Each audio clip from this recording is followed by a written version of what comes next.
Welcome to footballgameplan.com, where football makes sense. I'm Emery Hunt, the czar of the playbook, and we're going inside the war room with the Kansas City Chiefs. We're going to take a look at their team needs to see what players could be possible targets to fill those needs. But first, let's take a look at the upcoming selections the Chiefs have in this year's draft. New head coach Andy Reid comes into a great situation here in Kansas City. This team is not as bad as their record may have indicated. Yes, they have the first overall pick, but this is a very talented roster. They have solved most of their needs in free agency, but they still have some areas of improvement through the draft: offensive tackle, defensive end, inside linebacker, interior offensive line depth. I think they can address those needs in this draft. Now let's look at my 7-round mock draft, starting with pick 1, first overall. They have to go with Luke Joeckel. I know they re-signed Brandon Albert, but I don't care if he's angry, upset, he's not going to hold out. You take the tackle. You have two very good bookends to keep Alex Smith well protected.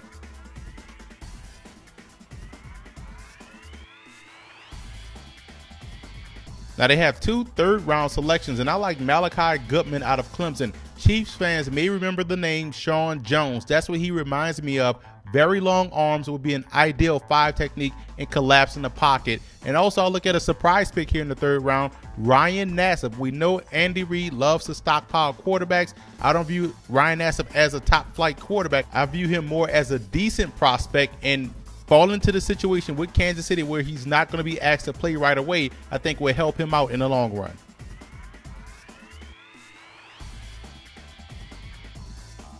The late Javon Belcher leaves a huge hole at the inside linebacker position, and I think Nico Johnson makes a lot of sense for Kansas City. He played in a 3-4 defense for Nick Saban down there at Alabama and played at a high level, so he can step in day one and start alongside Derek Johnson.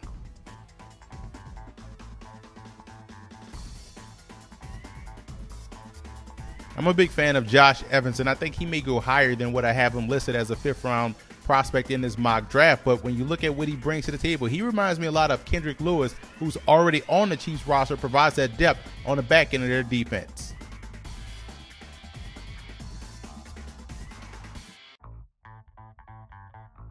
Armed with 2 picks in the 6th round, I think Kenny Tate, an outside linebacker, can make a lot of sense for Kansas City. This guy was a highly touted high school recruit, was a former safety, moved down to outside linebacker, has those injury concerns, but if he checks out medically, if he's ready to go, this could be a steal in this part of the draft. And you also look at Hugh Thornton out of Illinois, big, massive guard. We know Andy Reid loves his interior offensive lineman, and he gets a solid one right here in round 6.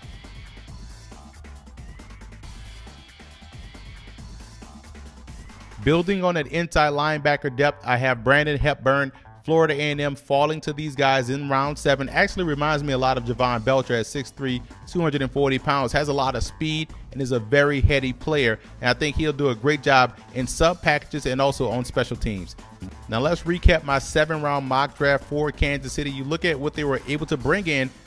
A lot of talented players on a team that doesn't have a lot of holes. So you look at depth guys, you look at starters, and maybe Malachi Goodman, Luke Joeckel. I think those guys, and also Nico Johnson, this could help get Kansas City back to where they want to be, which is atop the AFC West. And I also want to give a huge shout out to Chief Fan Forums for always showing football game plan support.